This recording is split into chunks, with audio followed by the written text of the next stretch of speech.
자, 오늘은 에스겔서에 대해 좀 깊이 들어가 볼까 합니다. 아마 구약 성경에서 제일 어렵다, 제일 무섭다 하는 책 중 하나일 거예요. 많은 분들이 이 책을 심판과 두려움으로 가득 찬 정말 이해하기 힘든 이야기로 생각하시죠. 근데 말이죠, 이 무시무시한 심판 이야기들, 그 껍질을 한 겹 벗겨내면 정말 깜짝 놀랄 만한 은혜의 메시지가 숨어 있다는 거 알고 계셨나요? 오늘 저랑 같이 그 진짜 핵심이 뭔지 한번 파헤쳐 보시죠. 에스겔서 딱 펴면 와 진짜 숨이 턱 막히죠. 그죠? 온통 무시무시한 심판 이야기뿐이고 하나님은 저 멀리 계신 분 같고 막 죄 지으면 가차없이 벌하시는 그런 분으로만 보이잖아요. 솔직히 그래서 다들 선지서, 특히 에스겔서는 읽다가 포기하는 경우가 정말 많아요. 자, 그럼 여기서 우리가 진짜 던져봐야 할 질문이 있어요. 구약의 하나님은 정말 그냥 심판만 하시는 그런 분일까요? 이 모든 멸망, 이 모든 저주, 그 이야기 너머에 하나님이 진짜 하고 싶었던 이야기는 따로 있었던 건 아닐까요? 이 무서운 겉모습 뒤에 뭔가 더 깊은 게 있지 않을까요? 에스겔서의 이야기는요, 사실 하나의 거대한 실패, 완전한 분규에서부터 시작돼요. 그게 뭐냐면 바로 이스라엘 백성이 하나님의 법, 그러니까 그 율법을 못 지켜서 결국 예루살렘 성전이 와르르 무너져 내린 바로 그 사건입니다. 모든 게 여기서부터 출발하는 거죠.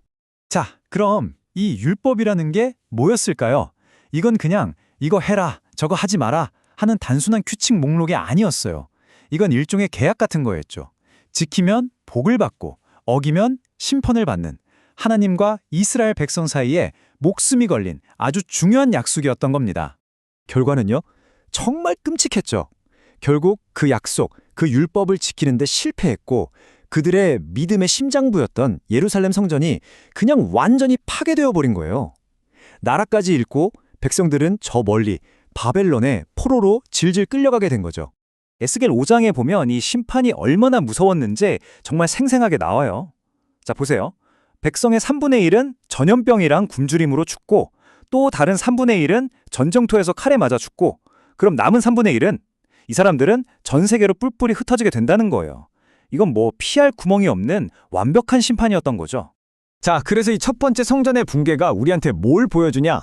바로 이겁니다. 인간은 자기 힘으로, 자기 노력으로는 절대로 구원받을 수 없다는 거. 율법을 완벽하게 지켜서 스스로를 구원해 보겠다? 그 시도는 보시다시피 반드시 무조건 실패하고 망할 수밖에 없다는 걸 아주 뼈저리게 보여준 사건이었던 거예요. 와, 정말 모든 게 끝났구나. 완전한 절망. 바로 그 순간에요, 이야기가 아주 극적으로 확 바뀝니다. 이 칠흑 같은 어둠 속에서 갑자기 한 줄기 빛이 비추기 시작하는 거죠. 네, 맞아요. 에스겔서는 그렇게 끝나지 않아요. 여기서 끝났으면 그냥 비극이죠. 이 거대한 실패의 이야기는요, 사실 훨씬 더 위대한 이야기의 시작을 알리는 서막에 불과했던 겁니다. 근데 여기서 정말 이상한 점이 하나 있어요. 그렇게 무시무시한 저주가 막 쏟아지다가 정말 아무런 맥락도 없이 갑자기 복에 대한 약속이 툭 튀어나와요. 진짜 중요한 건 뭔지 아세요? 이 저주와 복 사이에 백성들이 뭐 잘못했다고 빌거나 착한 일을 하거나 그런 인간의 노력이 1도 없다는 거예요. 아니 그럼 이 희망은 도대체 어디서 온 걸까요? 답은 딱 하나입니다. 그냥 하나님의 일방적인 긍휼, 그분의 은혜였던 거죠. 그리고 그 희망의 실체, 그게 바로 뭐였냐면 새로운 성전에 대한 약속이었습니다. 사람이 손으로 지은 그런 돌성전 말고요. 하나님께서 직접 친히 준비하신 진짜 성전, 바로 그 약속이었어요. 자, 이 표를 보면 모든 게 명확해집니다. 첫 번째 성전, 어땠죠? 돌로 지었죠. 인간의 실패로 무너졌죠. 그리고 율법의 행위를 요구했어요. 하지만 하나님이 약속하신 이 진짜 성전, 바로 예수 그리스도는요. 하나님의 은혜로 세워졌고 우리한테 뭘 해라가 아니라 믿어라 라고 말씀하시면서 은혜를 주시는 분이라는 거죠. 이게 바로 에스겔서가 보여지는 놀라운 역설, 놀라운 복음이에요. 인간의 죄가 넘쳐나는 바로 그 자리에 하나님의 은혜가 더 크게, 더 넘치게 부어진다는 거죠.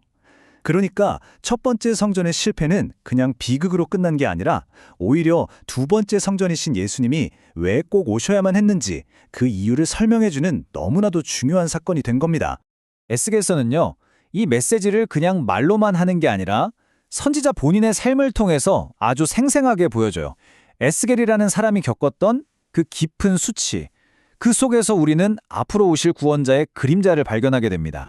생각해보세요. 하나님이 제사장인 에스겔한테 갑자기 날카로운 칼을 가져다가 자기 머리털이랑 수염을 싹 다 밀어버리라고 명령하시는 거예요.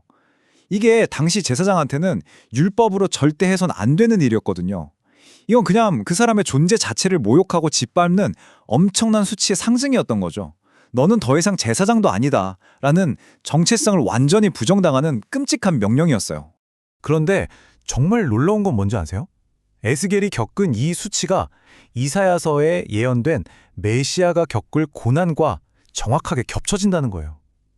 결국 에스겔이 겪었던 그 모욕과 수치는요, 앞으로 오실 진짜 구원자 예수님께서 우리 모두의 죄와 수치를 대신 짊어지실 거라는 걸 미리 보여주는 아주 강력한 그림자, 예표였던 거죠.